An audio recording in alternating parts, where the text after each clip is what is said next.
All right.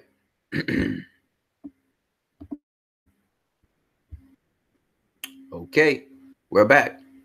So I'm back. I hope you guys can see this video. I can't remember where I was last blacked out, so you guys gonna have to help me with that.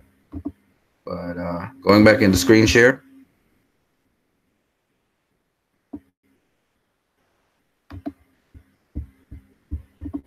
All right, back into screen share. Screen is back. Great. Can you see what's going on? Or it's froze up or what? Is it good? DJ Lost and Found? Just let me know. Okay, so tell me where you last saw me black out. Where was it? Was it here with Aquaman? Where exactly? Was it here? Was it this one? That one? Okay. That sucks. Okay, so I'm gonna try and say everything else I said just now there, so you guys can understand. So with this one, I was laughing about how the different pics here, they literally have all the animals over here, okay, and that this depiction here is actually there's truth in it, that this is actually that Aquaman actually does feed off of an animated episodes of Star Wars.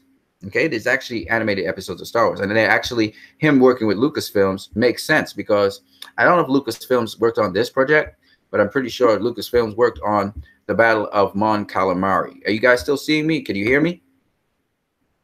Can you guys see me and hear me? Just let me know. Just say yes.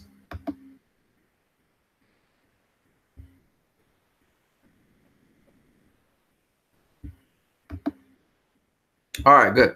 Okay, cool. So I went in much more detail about Nemo and Aquaman, and I was laughing and all of that, but you know, it's all good. I mean, that's not as important as the fact that the link between the two is actually more to do with another animated series, which is called the Clone Wars, Star Wars Clone Wars. And I was saying that James Wan, you know, he said that this was like Star Wars underwater. And actually, if you ever saw Mon Calamari, the action scenes and fights underwater, it's something like that. And even the structures, the structures that were underwater, the buildings and stuff, circular buildings and stuff, are very similar. So that's what I was actually pointing out. And I was trying to visually show that. And apparently, you know, YouTube decided, no, you're not going to be showing that for some reason. I don't know why. But if you look here, this shark here, this white shark, is kind of analogous to this shark-like creature. Right? It was in Star Wars, the Clone Wars, okay, the undersea event. And these fish-like creatures are very much like, say, for instance, the you know, the king fisherman. All right. So I thought that was pretty cool. Fisherman King. And then I wanted to show you some fight action sequences that are actually the same. So let me see if I can do that right now. So I was showing you that, you know, here, unfortunately, you couldn't see it. But this scene here, where the two armies are facing each other, there was actually similar scenes like that with the similar kind of color grading. See? This was actually happening here in the Star Wars episode with the Battle of Calamari, which was, I think, two or three episodes. I can't remember. So, and then there again, Battle of Calamari, you see, it's more Star Wars-y because you have the Jedi there, and then you have all of these troops with their weapons, their gun-like weapons, which, again, Aquaman will have gun-like weapons as well as hand-to-hand sword-like looking weapons, long sword-like weapons, right? So they all have kind of, but they more ride animals and horses and stuff, whereas these are more electronic. But you can see the sword-like weapons there, and again, the color grading is kind of similar. So it tells me that, you know, remember, Lucasfilms was involved in that Star Wars, the Clone Wars, so it makes sense, and the animators and stuff. And so here, look at this underwater scene where they have the tridents and they're fighting with, you know, these long weapons, and look, the same thing here with the Battle of the Calamari. Let me, oh God. Just want to, come on, go back. So, you know, you can see there's similarities there. So I want to show you. See, they're fighting there. James Wan behind the scenes footage here of the two armies fighting one another, and then look at that there. And beautiful, and it's almost similar kind of color grading and stuff. And that's because, again, Star Wars: The Clone Wars, like I was saying, behind the scene, they were able to literally show you how they were able to animate these characters and how difficult it was to be in water where you're kind of floating around and you have to be kind of, so they had done it before. So, and it's Star Wars, and James Wan said it was like Star Wars. So, you know, it'd be nice for him to kind of laze with those people and that kind of stuff, you know. And Zack Snyder probably did laze with them as well. So there you go. It's just that it's going to be much more realistic than this animation here that you saw. But the Clone Wars was pretty good in terms of the animation, man. It's just cool. There's cutting edge stuff at the time.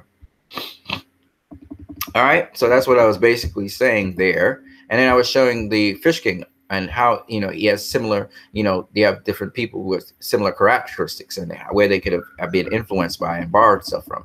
So if you guys saw The Shape of Water, you'll remember this character, okay, which was called the Asset. And the Asset had gills and stuff right there on the side of his head. And if you look at the Fish King, he has gills on the side of his head as well as his peoples. See them? The gills are external gills, right? All right, so the Asset. And then if you looked at Hellboy, Abe Sapien from Hellboy, he also has the gills on the side of his head. Kind of resembles the Asset. People are saying, you know, the Asset's like a prequel to Abe's story, maybe. I don't know. But it's just interesting. And then, of course, when you look at the military guard here on the side here, it looks fish-like, very fish-like. And strong, and he has this big long mouth and stuff, and kind of resembles our Gun.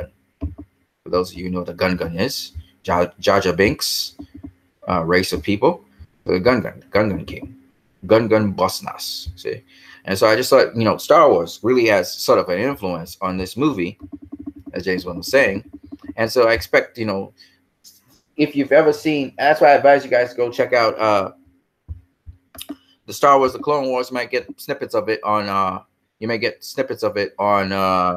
YouTube, or you can go to Kiss Cartoon maybe and check that out. But the Battle of Mon Calamari. This is the Battle of Mon Calamari. I think that's what you're seeing basically. Not so much Finding Nemo, even though the poster for Finding Nemo is very similar to this poster, and that I'll show you in a minute. But you can see that. So that's the Battle of Mon Calamari. Type that in and have a look at it, and just how they move and everything is really awesome. And so yeah, that's what I wanted to show you guys in a nutshell. I actually probably was a little bit more verbose about it. I have to go out. It's 3-something. I gotta go, guys. But yes, Finding Nemo, the lighting is the same. See, the lighting is the same there. And then you have plenty of the characters here. You got the white shark here, you got the hammerhead right here. He's laughing and stuff. You got the turtles, which are over here. You see the turtles? Okay, let me zoom in a little bit more. Should do it. Let me get it clearer. Can you clear up? There you go. That's what I want. I want you pencil clear. That's good. That's good. Okay, so now you can see the different characters. You have the turtles. You got the dolphins. This is general underwater creatures. Stingray. You remember Aquaman? He's able to control the different animals or get them to do certain things. Stingray down here, the great white, the hammerhead, jellyfish, fish everywhere, fish. You got swordfish. I think there's a swordfish somewhere down here, or barracuda. You got pufferfish. You got what else we got here? So you see, you know, there's a whale in the background. You got whales, right? So it's really cool to see, you know, that there's this, that common similarity, and that was so funny. That's why I was laughing all the time. People were comparing Finding Nemo because of that. It's not exactly the same, but you know, but it did pull from aspects of animation, and that's my point that I was trying to make, basically, right? So, okay, good, cool. As I said, I was going to say this before, but it blacked out. When you say Superman is the different character, this is a misconception. BVS Superman is not the character, period. Hold on for a moment. I'll continue. You just retracted the statement. Don't do that. Superman JL matches the scenes when he meets Martha or takes his first flight. He shows up at Lewis's apartment offering to make a meal before Lewis forces the conversation. In Man of Steel, Superman is confident and even has a sense of humor at times, like when he tells Lewis to stand back before saying maybe a bit more, or his comment about the first kiss. I don't think I ever said this. It wasn't Superman. I never said that. What I said was, Trent. I said there's the Superman was born, and then you have the rebirth of Superman, and the rebirth of Superman is the Superman you recognize and love. That's my point. He was Superman in Man of Steel because they called him Superman, right? The military called him Superman. So he was Superman in Man of Steel. It's the birth of Superman we saw in Man of Steel. And then we saw the sacrifice, the life, the death of Superman. And then I believe we saw the resurrection of Superman, or the rebirth of Superman, right? And so I was really moving along the lines of Jesus to show you guys what it is to be a son of God, what it is to be reborn again.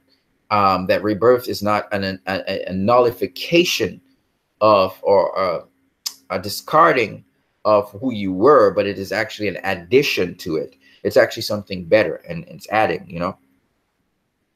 Oh, Trent is referring to your comments. Oh, my bad. My bad. Oh, my bad. I thought he was talking to me. Okay.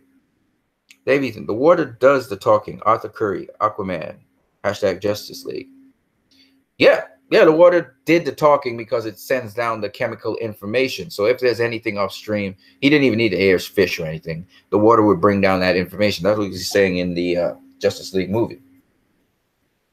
So he wasn't, you know, but Bruce Wayne had heard he talked to fish. So he was like, you know, could you talk to your fish buddies and find out some intel and what? Oh gosh. Batman is funny, man. Yeah, but you know, that's what he was basically saying. So Batman was like, you know, could you find out, you know, do you talk to fish? I mean, that was funny. That was funny. But yeah, so yeah, so at the end of the day, you know, yeah, the water does the talking. Yeah. So I just wanted to show you guys that, so that you get what James Wan's vision really was for the film. It really falls in line with what he was saying. It's Star Wars underwater. He said it's going to be a swashbuckling adventure. You know, it's going to have this, you know, the dangers and all of that stuff. And you're going to really enjoy it for, it's like Pirates of the Caribbean, that kind of thing. So he really was going along those lines. And I didn't really understand. It is going to have a different look to what we've seen and known in the DCU, but not really. It's going to still have that DCU grounded look.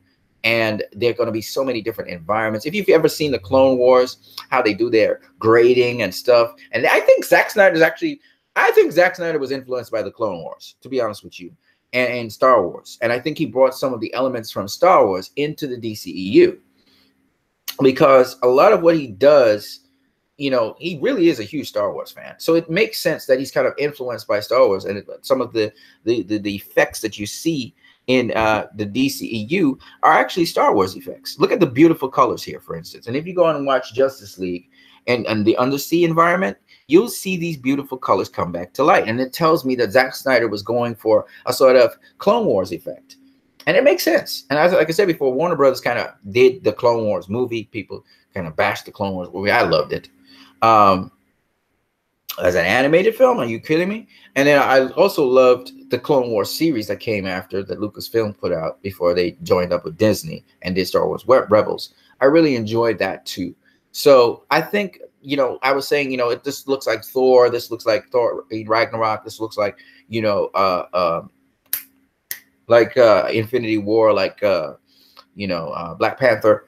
And maybe some of that will be shown up, but I think that at the end of the day, they're looking for a combination of the best visual effects. And I noticed the resolution is significantly better what I've seen, meaning that literally there's not as much graininess as you normally see in a Zack Snyder film, which is interesting. Zack Snyder's graininess to me is the energy of the film, in my opinion, and that's why film looks so great, but whatever. So whether it's grainy or not, it's this James Wan style. And you know what, once James Wan is doing James Wan, I'm happy. You know, no compromises, pure James Wan. I'm cool with it. So I'm really actually kind of now a little bit, after doing a little bit of research and understand where James Wan is coming from, and he was consistent in what he was saying all along, I gotta say I'm excited for Aquaman. I can't wait to see what they really put out with Aquaman. I saw that they put out something with Shazam as well, and I would love to see what they put out with Shazam and Wonder Woman 84, if they have anything to put out for Wonder Woman 84. And those things will be interesting to me. And it's like you know, I was kind of like negative about the Warner Brothers moving in a certain direction, but you know what?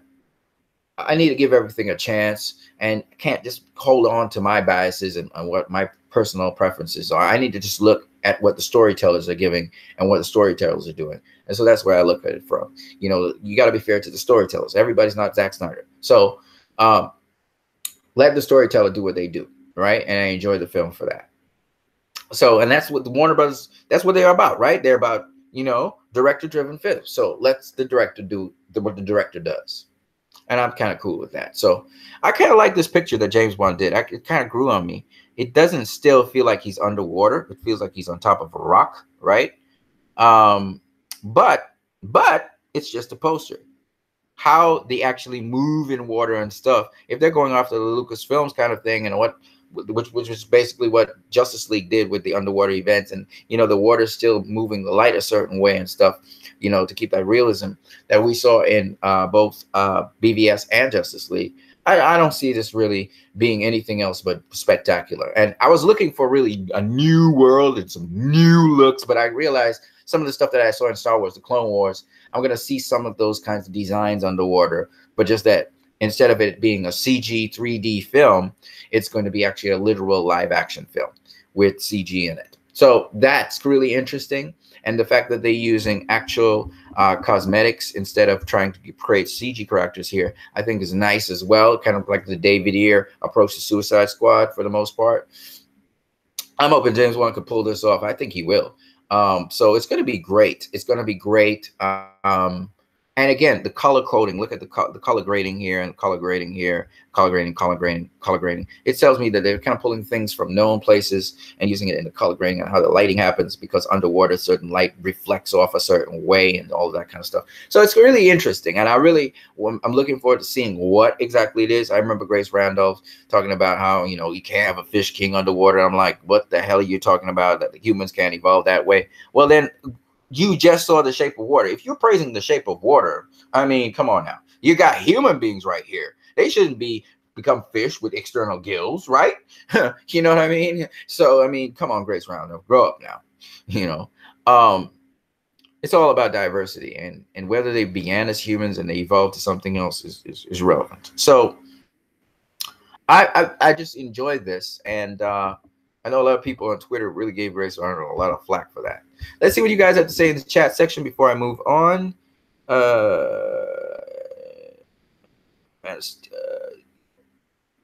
DJ Lost and Found. Where am I? Okay, DJ Lawson. Where am I? Am I the same place? Is this the same stuff? Okay. Okay, Dave Ethan, the water does the talking. DJ Lost and Phone says, do you make videos every day around this time? I missed the first 40 minutes of the first video. Yeah, around this time I make a video. Yeah. Not every day, but every day I try to make a video. Yes. So you can check it out, right? And besides that, you can always replay this video. It's streaming, and then it'll be a video. Trent also says, in Man of Steel, Superman is the confident one. Clark is the ghost. In BVS, it's reversed. In jail, there's no difference between both identities, are confident and certain. While incomplete, he's not a different character. Absolutely, I agree. I 100% agree with you, Trent Osborne. I think you're talking about DJ Lost and Found, though. I know that. So, oh yeah, DJ Lost and Found. One of them said that he was a completely different character. I also agree with you. He stated within the character arc that he is, and even though Whedon kind of did certain things where he was kind of overpowering at certain times, or just, you know, not as epic. You know, you're absolutely correct. They kept one thing they did with the characters for the most part, except for exceptional occasions where the Flash fell on top of Wonder Woman, when the Flash said yuck with the green stuff that was on him, and certain things where the physics of the Flash didn't work, and certain things with Aquaman that was a little bit, you know, the green stuff, goozy stuff that just really annoyed the crap out of me. And then, you know, certain scenes with Batman and stuff. Besides that, they basically more or less kept the character arcs. And more importantly, they kept a lot of Zack Snyder's video. Joss Whedon's kind of spliced in little things here and there. And he never really had a full scene of anything, I think. He had a lot of scene with the Mother Box time when, you know, Bruce was talking to Diana. And he had, you know, a couple little things other than that. But for the most part, and the third act, of course. But for the most part, almost everything you see is Zack Snyder. Like 85% of the film still Zack Snyder. But the point behind what really hurt me with Justice League is when I saw the deleted scene where they left out that key deleted scene, which I just showed you guys, and I was like very emotional about. You know, in tying in Christ and so on, because Whedon more came from a Wiccan standpoint of view. You could tell Whedon's a Wiccan, and that's why you heard the actor that plays Bruce Wayne talking about he sprinkled some of his fairy dust around. So Whedon kind of gave a Wiccan swing to what Zack Snyder was really purely trying to come from a Christian perspective. So Whedon kind of played around with that and through Wiccan stuff and kind of murked up the Christian vibe. But I knew this, and I knew that Zack was so strong in what he was doing, and his symbolism and his symmetry was so strong throughout this movie, it could not be denied. And so no matter what Whedon and they tried to do with Warner Brothers to try and murk up and kind of mess up what Zack Snyder's message was, it was going to come through anyway, because Zack does iconography like nobody's business. Every scene, every shot, he's speaking a certain thing, and so it's really cool. Trent Osborne says, "You are correct because your perspective is too focused just on BVS, while overlooking very light moment Clark had in the previous two movies." Oh, Clark could crack jokes in both movies. In BVS, he cracked a joke. And you remember when he said to Lex Luthor, he said, "You'll learn," and Lex Luthor was like, "Ha, I'll learn." I hate the sin, not the sinner. And your sin is existing. Yeah. Yeah, no. Both Clark and Soups have cracked jokes. Okay. Soups cracked a joke where he said, in the end of Man of Steel, Soups cracked a couple jokes in Man of Steel, actually. When he destroyed the drone, and he said, "You're looking for where I hang my cape. You're not gonna find it." He's like, "Are you effing stupid? That's a $6 million. That's a $6 million piece of equipment." It was. You could say Superman was a dickhead there, just like how Golden Age Superman was a dickhead. But you know, he's looking out for his interests. He could have pressed the drone down. Nope. He knocked it out of the sky, and then he pulled out the dickhead move, and he says, "It was." You know, Soups has a sense of humor, and so he acted in character for the most part, but he's a kind of take charge kind of guy. He's kind of very definitive take charge kind of guy. So in Man of Steel, you know, he was like, it's called a Phantom engine. It bends space, and he took charge, and then he nutted and he went. Kind of military kind of guy. And the same thing in Batman v Superman, when he was like, "You find the spear," and Batman says, "Been a little busy." Right? He's a very take charge kind of guy. So when Soups comes on the scene, you know, you feel confident because, hey, we got Superman, man, and Superman don't play around. Superman's like, "Okay, here's the plan." That's Soups, okay? So, you know, he came through. Even in BVS, he was doing that. And with Clark was funny. You remember when Clark and Lewis with the bathtub scene where Lewis was like, "You splashing up all the water? Did he close the door?" And he was like, "Uh-huh." So he's kind of to the point with his jokes, but he's funny. Soups is funny, you know. So no, Soups has a sense of humor, and Clark has a sense of humor. Where did Clark make a joke? Clark made a joke. Clark Kent in Man of Steel made a joke. I'm trying to remember where. Gosh, it's 3:43. I got to get out of here, guys. But Clark made a joke in Man of Steel. What did he say? He said, what did he say? He said something funny, man. "I don't deny Soups has a light moments in all three films. I do feel like Soups became too silly for my taste. Maybe it was delivery, direction, or my perception." Silly. Soups? Silly? No, but I think he was, in my, okay, maybe. What I think was that Whedon kind of trivialized him by having him so powerful that, because remember, he started laughing in the end, and that was actually a Zack Snyder moment where he was cracking up, where he was laughing his tail off. But I just think that where he just kind of overpowered Steppenwolf just so very easily, I think got people like, what? And then he came alongside the Flash and he was like, slowpoke, right? And maybe that scene is not even in the movie. And I think those kinds of things. But again, Soups, that's Soups. Soups would say something like that. He would say slowpoke, yeah, because he's very kind of bland, blunt kind of sense of humor. That's Soups. He's kind of take charge, kind of boom, one word, two words, to the point, right? That's kind of Soup. So that is kind of in Soup's character. So again, I wasn't really mad at Whedon for doing that because he literally went within the correct rock. The problem I had with Whedon was where the Flash fell on top of Wonder Woman. He didn't have to do that scenario. He just did that for empty laughs. And you know, if the Flash would ever do that to Wonder Woman would not take very kindly to him. That's just my personal opinion. She would correct him one time. And so that's just my personal opinion. Maybe I'm wrong.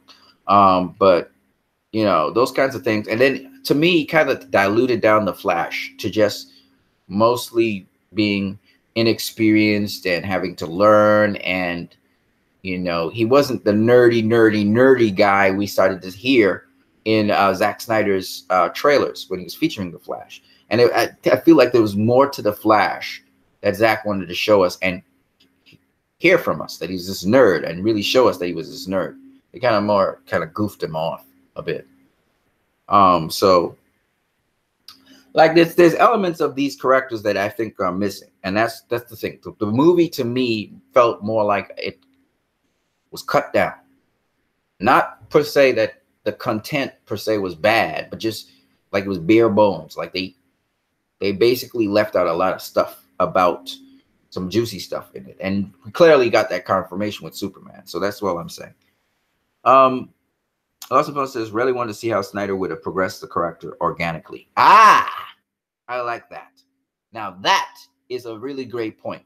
That you could argue that you know, at certain points, Soups did not feel as organic as how you know, he should have been, to get more gravitas in the character. So there's a lack of gravitas, and then there's a lack of epicness because of the development of the gravitas is not there.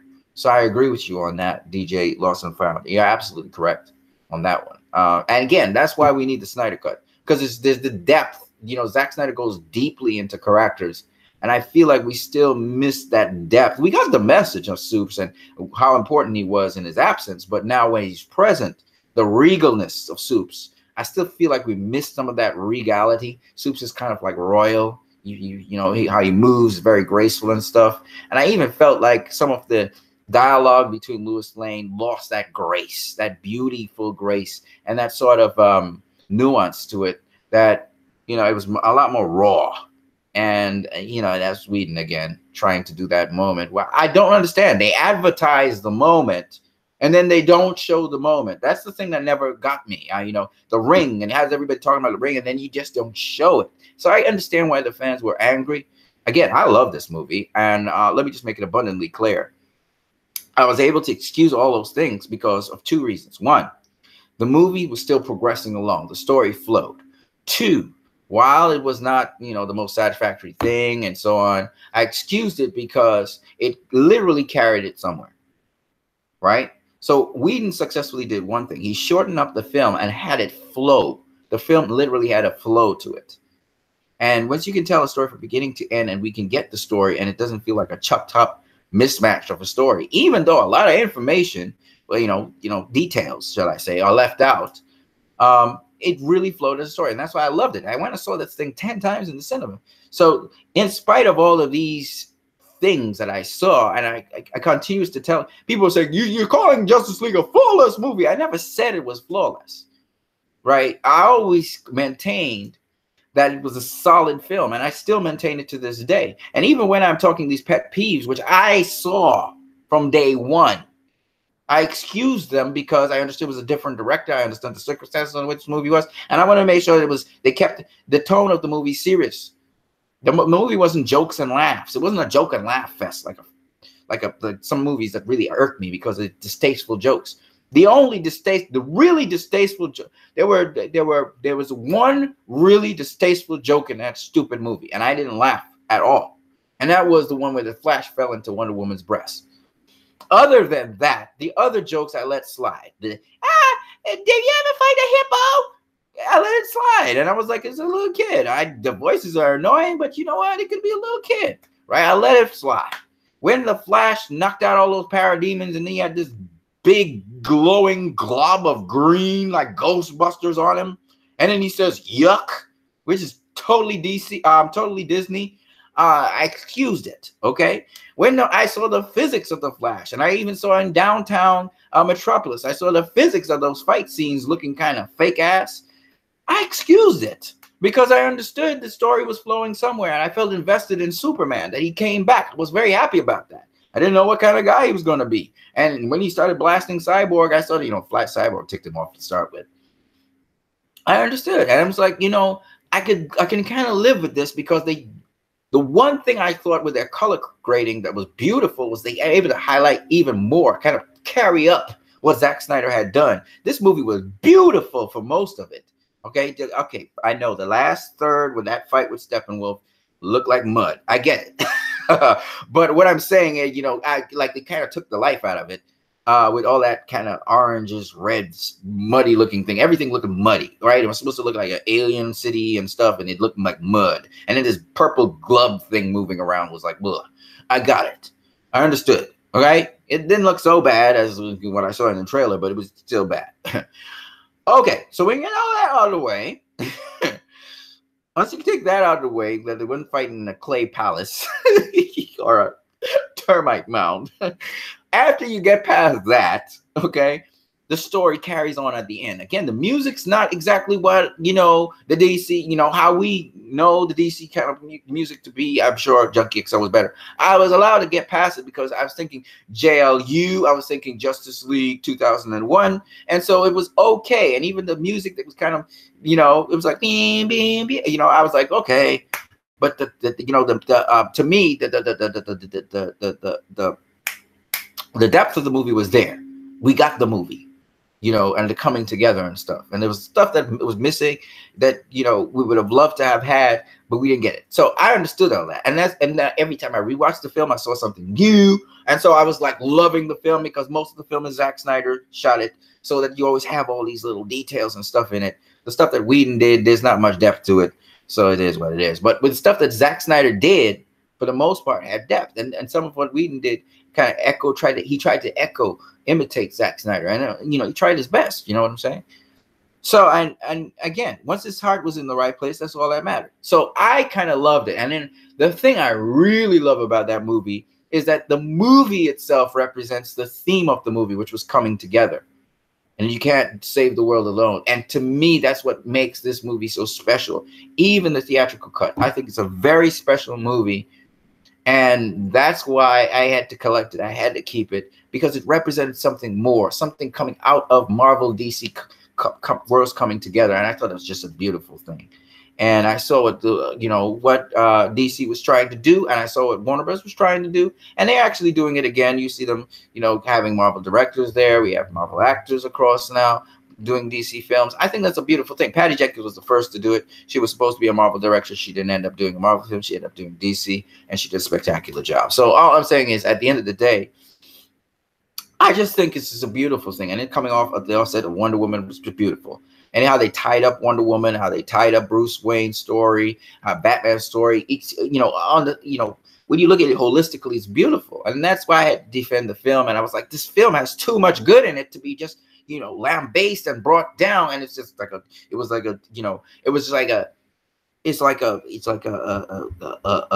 style of. It's like a fad to destroy or attack DC, the DC films. And they're still trying to attack the DC films. And even when I talk about Aquaman, I'm chuckling and stuff about it.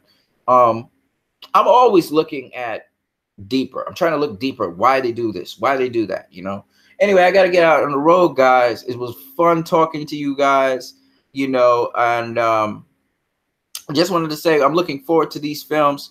Guys, share these videos if you think they're worth the while to show people. I know they're long sometimes, talk too much, but you know, show these videos. I would love to have some of you guys also on to chat with you about some of these videos, because I think these things are meaningful in that way. I thought, you know, Batman v Superman was a very meaningful film to me. That's why I went and saw it 10 times. You know, it means something to me. It's not just a film to me. It means something to me, and you guys know that now. And of course, Justice League, you know, unfortunately, the Snyder Cut didn't come out, but fortunately for us, we got Justice League, guys. We got Justice League. After so many years, we got Justice League. We got Aquaman. We never seen Aquaman on a big screen. We got the Flash. We had never seen the Flash on a big screen. We got Cyborg, my favorite character. And everybody agrees, Cyborg was a fantastically acted by Ray Fisher. And we hope to see a Cyborg movie in the not too distant future, maybe in 2020. Somebody needs to get a Cyborg movie going. Not because he's a black character, man, but just get it out there. You know, it's such a fascinating character. Somebody needs to nail that thing down. I love Cyborg. And, they did justice to Cyborg, even though it was, again, chopped up and shortened up, and we got an edited version of Cyborg. I would love to see more of Cyborg, you know, the football scene in Gotham and all of that stuff. But it is what it is. Hopefully with the Cyborg movie, they'll do that. Or when we see the Snyder Cut, right? So we're pushing for the Snyder Cut, San Diego Comic-Con. Shout out to Zack Snyder. Somebody just, you know, hail out Zack Snyder for me, man. You know, that's why I love the brother. You understand what I'm saying? I don't worship him, but I love the brother. I love Zack Snyder for bringing that to the screen. It means a lot to me as a Christian and as a person who is striving just to be a beacon of light to the world and just shine, you know. And, you know, I should be out there really selling drinks and water right now and trying to pay off my bills, which are long overdue. But instead, you know, I just wanted to really share this in the public arena, in the digital arena, in the social media arena, because I feel like this is what life is about first. I know I talk a lot. Sometimes I don't even live up to the ideals that I talk. But at the end of the day, guys, you got to understand, it's an ideal to strive towards. And, you know, that's what I love. That's why I love Superman. Zack made me love Superman. I did not love Superman before. Actually, I was annoyed by Superman, okay, that character, because people just kind of idol worshipped him. They just called it hero worshipped him, and that was it. But Superman means something to me now, you know, and that's what Zack was able to do. And that's why I want the Snyder Cut to come out so that this trilogy could really be fully, extensively shown. I know Zack would want to do that just because I really truly believe that maybe he's not a Freemason. Maybe he's not a Christian. Maybe he's not an atheist. Maybe he believes in God. But I just feel like he was very, very true and authentic to what I believe about Jesus and about God. And that should translate in my life. And he sort of reinforced that for me. And that's why I'm so hung up on the DCEU so much, guys. To be honest with you, he appealed to me on a spiritual level. He appealed to me via my faith. That's why I'm talking to you guys about this, because to me, it felt real. It felt like real things to really talk about. You know, as a Christian, sometimes I feel like other Christians isolated. We feel sometimes that what we're pushing is so, you know, something that people will just kind of denounce because of the set of values we have. And sometimes as a Christian, you get ostracized for it by other Christians, by people who say that, you know, you're not a Christian, even though they're doing bad things. And it's just one of those things where Zack he sort of was able to convey that message, you know. So I just loved that. And then, you know, being a Christian as I was there at the time, you know, understanding what Christianity is and, you know, looking into things and stuff, you know, it was just interesting seeing his movie and talking about possibilities. So, yeah.